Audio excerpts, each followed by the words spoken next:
On this episode of In the Fight, NATO allies build working relationships during exercise Agile Spirit. Army Special Forces members train for underwater operations. Air Force cadets learn how to combat cyber attacks. We learn what it takes to be a Marine Scout swimmer. And airmen give much-needed support to a local community in Latvia.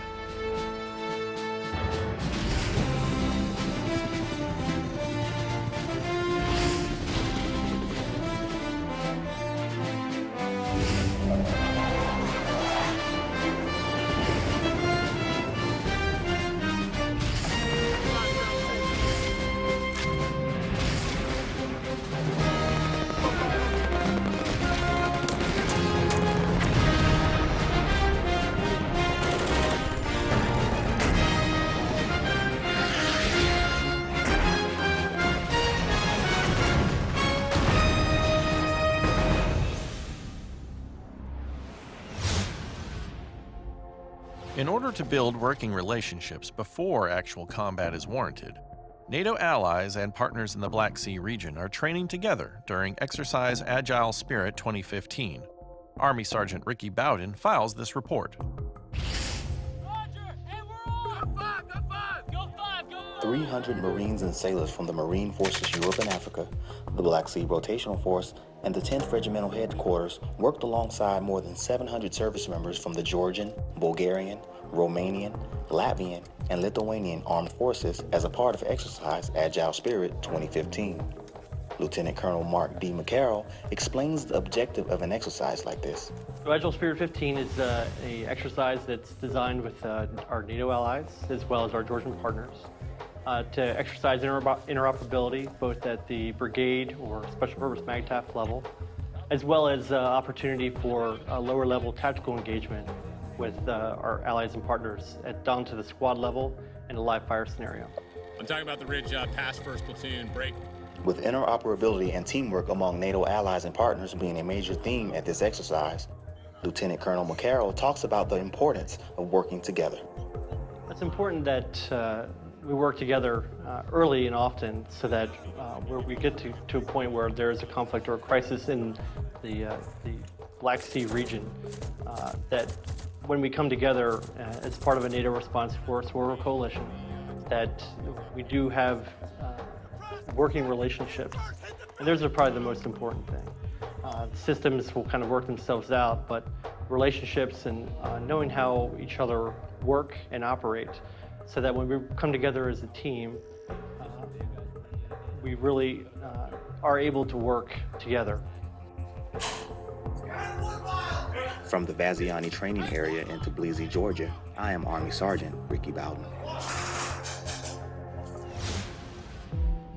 Key West may be a tourist destination for some, but it's a training destination for others.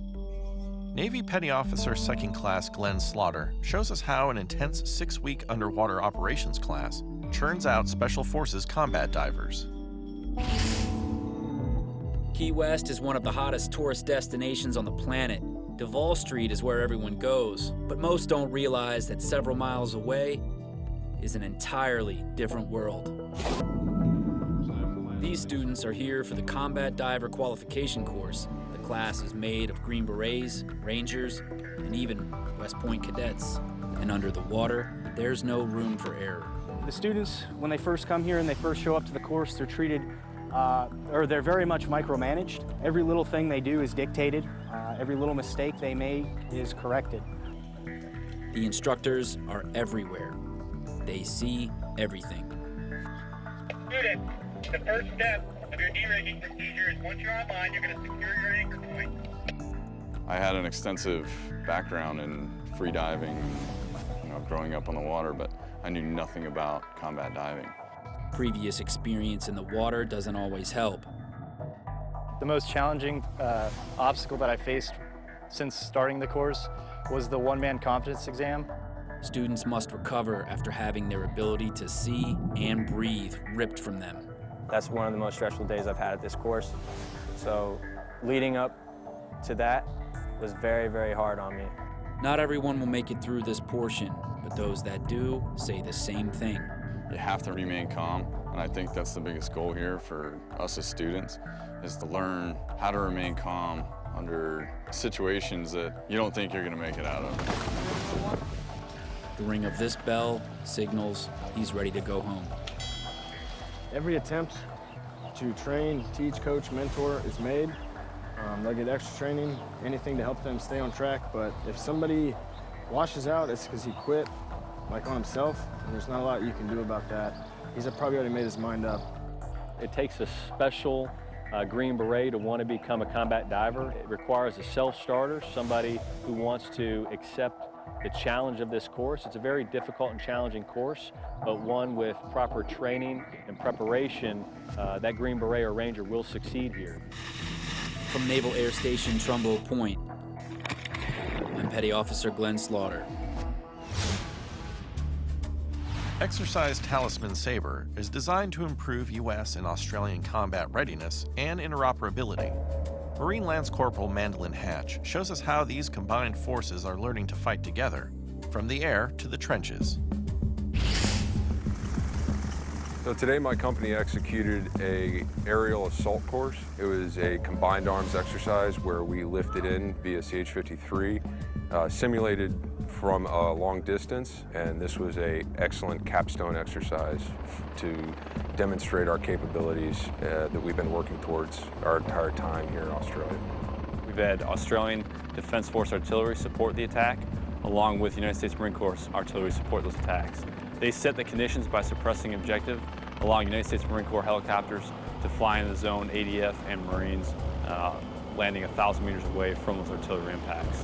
Once off the zone, fixed-wing aircraft flying in over 500 kilometers from naval shipping attack the objective as we continue to assault with the ground forces, closing on those fires of 81 millimeter mortars and 60 millimeter mortars, finally getting direct fires on the objective. Today was a perfect example of the MAGTAF. It was working with air, with the MEU, also from the logistics point, and then the ground element, obviously my company coming in and executing a live fire combined arms closure and attack. Bravo, go!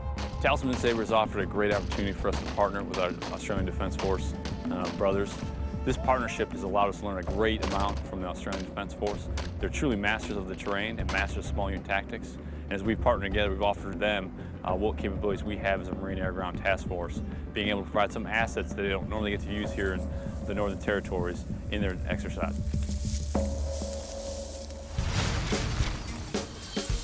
Hi, my name is Specialist Justin Villarante with the 222nd Broadcast Operations Detachment.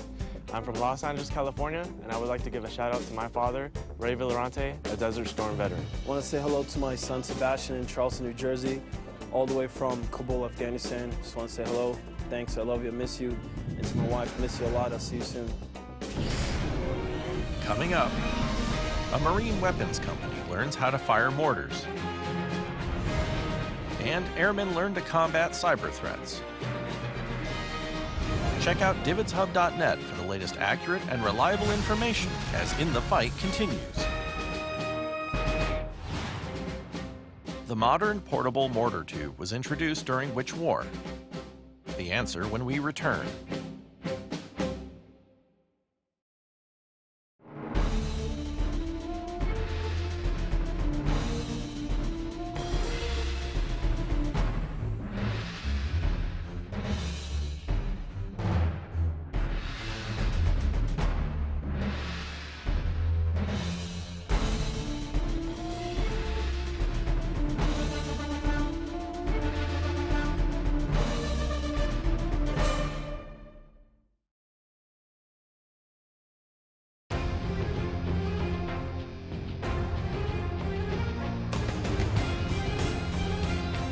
Five oceans.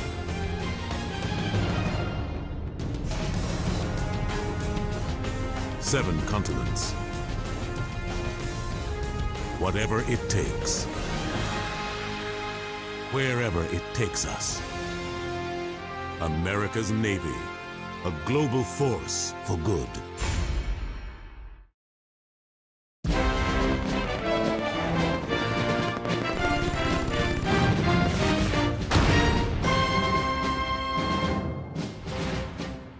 modern portable mortar tube was introduced during which war?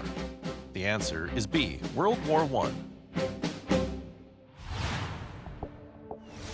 Mortar tubes are still a valuable tool for providing cover fire and taking out indirect targets. Marine Corporal Preston McDonald visited Camp Lejeune, where a Marine weapons company is learning to use mortars effectively, and files this report. We got to go out there and find a position to occupy to support the rest of the battalion. And this right here shows us the baseline and like what we have to do to get that done. We're getting a fire mission when we're rolling in vehicles. Okay. Once we get that fire mission, we're doing up as much data as we can. Once we get that data, the section leader is going to find a good position to shoot in that direction. Because when you're trying to find a direction, you have to take into account of overhead clearance. Like if you're in a tree line, you have to find a little bit of an open area so you can actually shoot the mission. So it's quick, you're posting security, you're getting your guns up, you're getting your FTC going, you're shooting your first adjusting round. Once your adjusting round hits, you get a correction, it's pretty much going to be a fire for effect. And then once you shoot, they don't need you anymore, you're back on the road. It helps out the Marine Corps because it gives the Marine Corps better Marines for the future. The training that we do is for the future of the Marine Corps. Some people aren't going to stay in, and when the squad leaders and the senior guys, when they leave, they need these new guys to come in and step up and be able to know what to do and when to do it. Businesses and governments are continuously threatened by hackers looking to steal sensitive information. 88th Air Base Wing correspondent James Truitt shows us how the Air Force is training future leaders to combat these cyber threats. These cadets are attempting to take over and exploit computers across a network. They are hacking into vulnerable systems. By the way, it's a closed network, and it's all part of 2015 Hackfest. The Advanced Cyber Education Program is a 4-week course held at the Air Force Institute of Technology on Wright-Patterson Air Force Base. Here, Academy and Reserve Officer Training Corps cadets learn the discipline of cybersecurity, where they'll develop skills such as attacking and defending networks and how to reverse engineer software. Coming to the program, it's pretty amazing what skilled hackers are able to do to our infrastructure and system. And if they're malicious hackers, they can do serious damage, which is why programs like this are so important. Hackfest is the class capstone. The cadets are placed in teams and pit against each other, testing what they've learned, and in some cases, fighting over control of the same computer. Some of the boxes, more than one student is in that box at the same time, and so they're fighting with each other inside the computer for control of that box. It's the closest thing we have to cyber warfare or hand-to-hand cyber combat in our environment. And while there's an opportunity to earn points and get noticed on the scoreboard, the main goal is for them to get the cyber education. That's the real purpose of this course. It's to get them in at the basic understanding of what is cyberspace, why are we here, what are we talking about, and to leverage that capability into the future. From Wright-Patterson Air Force Base, I'm James Truitt. In order to keep all Army components, whether active or reserve, up to date and as strong as possible, it's important to keep them working and training together. This total force policy is on display at this year's Exportable Combat Training Capability exercise. Army Sergeant Tim Morgan brings us this story. The Army's total force policy requires synchronization between the active Army and its reserve components. This ensures Army commitments worldwide are met to the same standard. The policy has led to partnership opportunities such as the Exportable Combat Training Capability Exercise, or XCTC. The mission for the XCTC program is to provide a world-class training event for brigade combat teams focused at the platoon level to maintain that proficiency and that warfighting capability. And the real value is you can't get this type of training without having the augmentation of an XCTC or one of the training centers, NTC or JRTC. The XCTC brings the Mississippi National Guard's 155th Armored Brigade Combat Team, components of 2nd and 3rd Brigade, 1st Cavalry Division, 1st Army, and other support elements to Camp Shelby, Mississippi. The partner training event builds and maintains lasting cohesion across the Army spectrum. We keep up the relationships that the National Guard and the active component had during the last 13 years of war. and we don't lose that capacity and capability that we built together as one total force. My non-commissioned officers have been planning this exercise for the last year. These relationships go deep. It's numerous phone calls, it's numerous meetings, and it's the active component in the National Guard really using relationships to build a stronger exercise. It is not a two-way street, it's a three-way street based upon the Army's total force policy and 1st Army's mission set. The actual relationship and what we're getting out of these partnership, which is directed by FORSCOM under the Army Total Force Policy, has actually been priceless. Approximately 4,600 soldiers participate in the joint event, with the majority being the 155th. Elements of 3-1 CAV are acting as an opposition force while training on their mission essential tasks.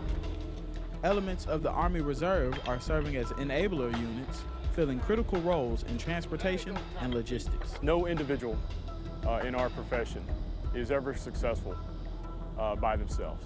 It is always a team effort, and in this mission set, that team just grew a little bit more. Your internal team and your partnership team, you got to look at them all the same.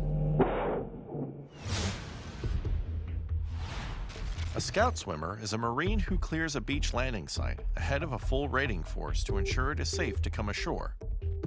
Marine Private First Class Takun Norrising takes us to Okinawa and finds out what it takes to be a scout swimmer. Scout swimmer is a Marine that's trained to be in support of a boat company. They're trained to secure the BLS. Whenever they do a company boat raid, they can also be utilized as a reconnaissance team or a small assault element. We have with some students that attend, they've never finned before, so when they come here, it's a shock to them. The Basic Scout Swimmer course is a 3-week-long course which consists of grueling conditioning and intense simulations. The first week, students spend most of their time at the pool, but then they hit the beach. Yeah, we got to the shore. Once we got to the shore, found a good security position to take up. I was on the left flank with my buddy. One holds security while the other sugar cookies himself, and that's just throw sand to take off the shine of everything. It is awful to have sand just rubbed in everywhere, but one of the necessary evils, I guess. During this course, students are dropped at a set distance from the shore and must successfully conduct a clandestine landing and withdrawal. We rowed out in 3-man boat teams out to the BLS, and when we got there, we conducted what we would as scout swimmers, a mock raid. So got dropped off by the Zodiacs, or the Cricks, and then we swooped in roughly about 300 to 400 meters, and then we proceeded to make sure the beach is secure for the landing crew. In order to enter the course, students go through a screening process to ensure they are proficient swimmers. Reporting from White Beach Naval Facility, Japan, I'm Marine Private First Class Takun Norrising. Hi, I'm Lieutenant Commander Anthony Bianco from Resolute Headquarters here in Kabul, Afghanistan. So I want to give a shout out to my wife and kids, Isabella and Anthony, in Jersey City, New Jersey. Hi, I'm Major James Prendergast. I'm the Operations Officer for 367th Engineer Battalion here at Task Force North Star in El Salvador. I want to say a big shout out to my girls, Iona and Calista, my wife, Julie. I miss you a lot. See you in a couple weeks. Coming up, Air Force firemen helped contain a 70,000-acre wildfire. And we'll showcase some of the best photos from our service members, as In the Fight, presented by Divids, continues.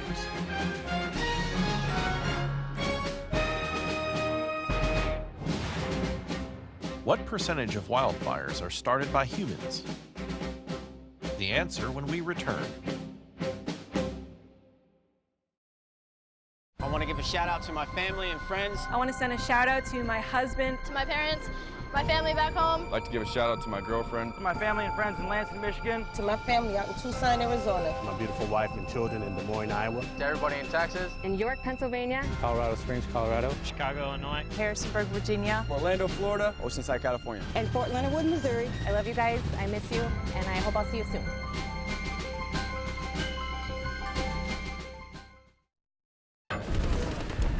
From combat-related stress to the day-to-day stressors of life. This package is going to be completed. This is the 4th time this week. Stress can affect every Marine and Marine family. The De-Stress Line provides anonymous counseling for Marines and Marine families when it's needed most. If you're feeling the effects of stress, call today and let us help you win your personal battles. The environment is my passion. Every day, I live for the outdoors and all of its challenges. That's why I enlisted in the Coast Guard. Now, I serve to protect the environment and defend my country.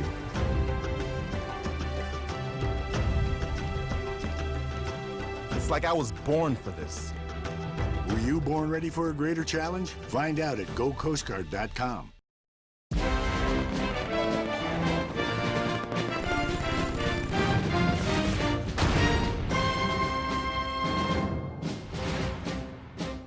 What percentage of wildfires are started by humans? The answer is D, 90%.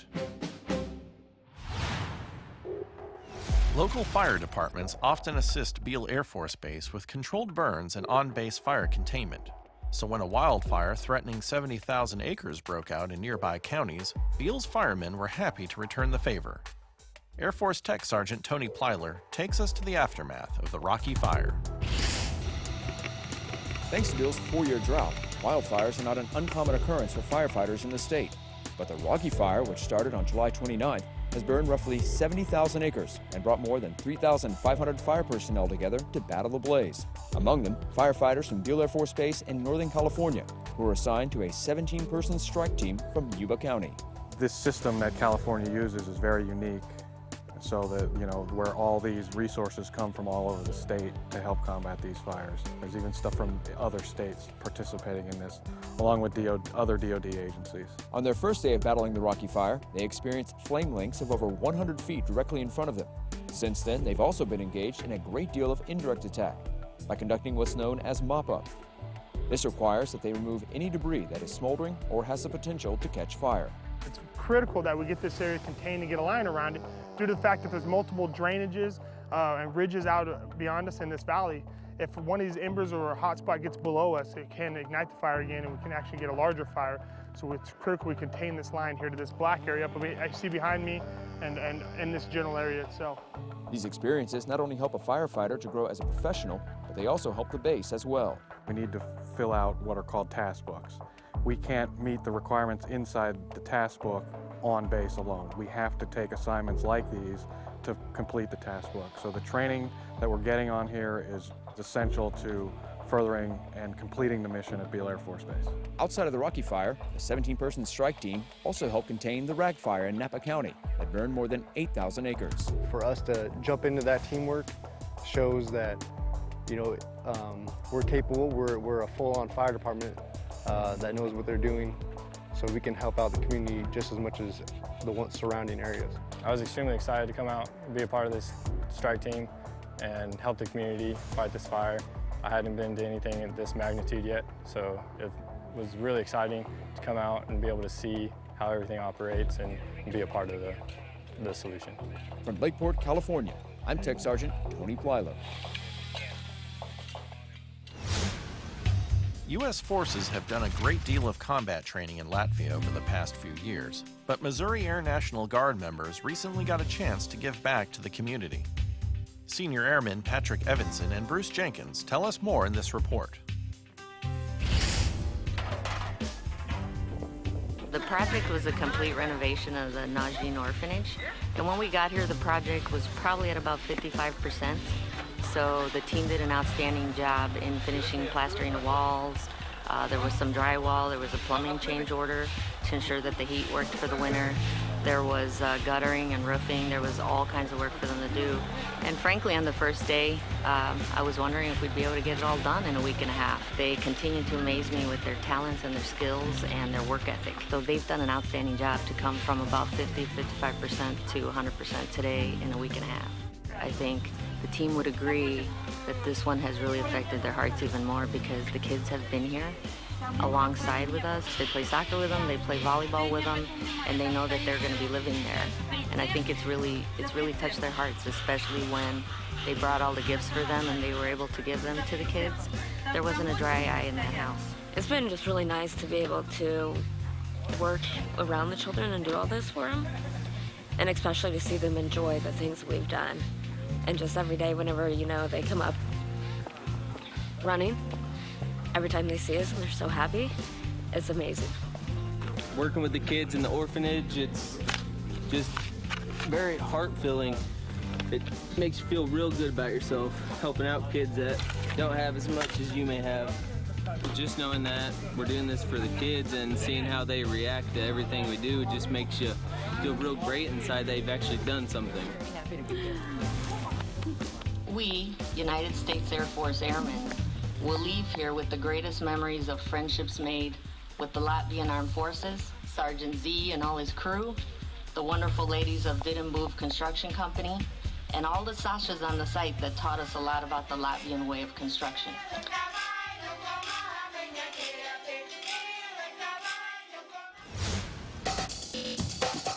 DVIDS is a 24/7 operation that provides a timely, accurate, and reliable connection between the media and the military serving worldwide. Through a network of over 200 portable satellite transmitters around the globe and a distribution hub in Atlanta, Georgia, DVIDS gives you access to the front lines with live and archived broadcast video, still imagery, and print products. Visit our website at dividshub.net and search through our enormous video and photo library. Register on our website to gain complete access to high-definition content, along with breaking news alerts and webcasts from top military officials.